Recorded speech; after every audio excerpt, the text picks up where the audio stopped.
Ye di hiji lembur awewe lalaki budak kolot aki-aki nini kabeh melak jagung di huma kabeh tanpa kecuali kabeh melak jagung.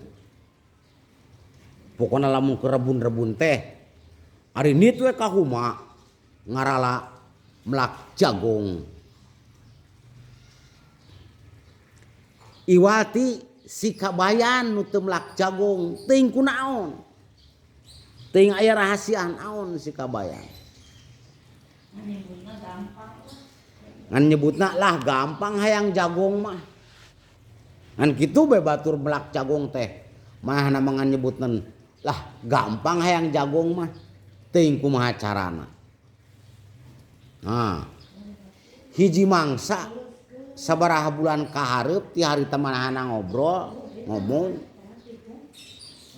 derbe panen jagung nu itu teh wah rucak-recak kantu ka dieu wah pokona mah panen jagung bae pesta pora bae panen raya kabeh. Nah ari si kabayan teu habis pikir kumaha carana aing menang jagung gitu ngotakna teleh geleng ngan manehna teh nangkarak be bari bobogaana teh di apuan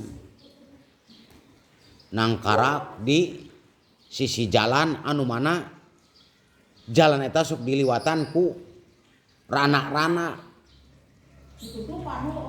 ditutupan bae si bobogaana teh kukalari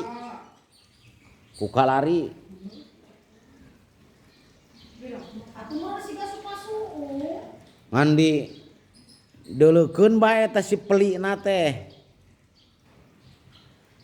bar di aksaraan anu nyabak sageugeus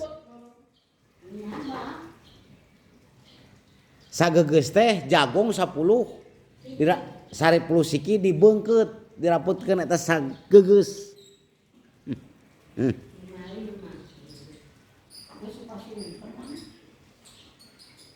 Keur leumpang aerana ngalieuk os itu supa ngan di deuketan bae si supa teh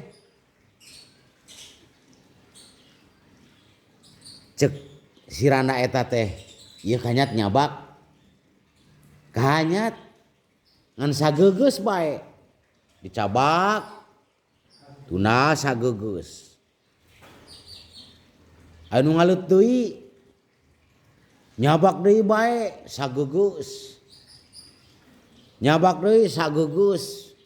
tungtungna mah nu nyabak eta teh bra jadi si kabayan mah jagungna ge bra pangberana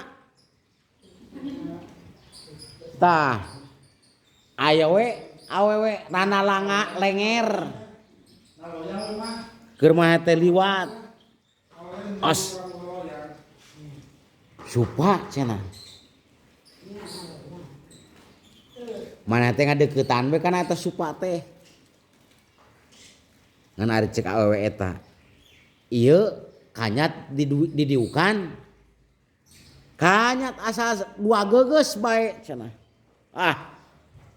si kabayan teu urus teu puguh tapi menang jagung mah panglobaanna manehna.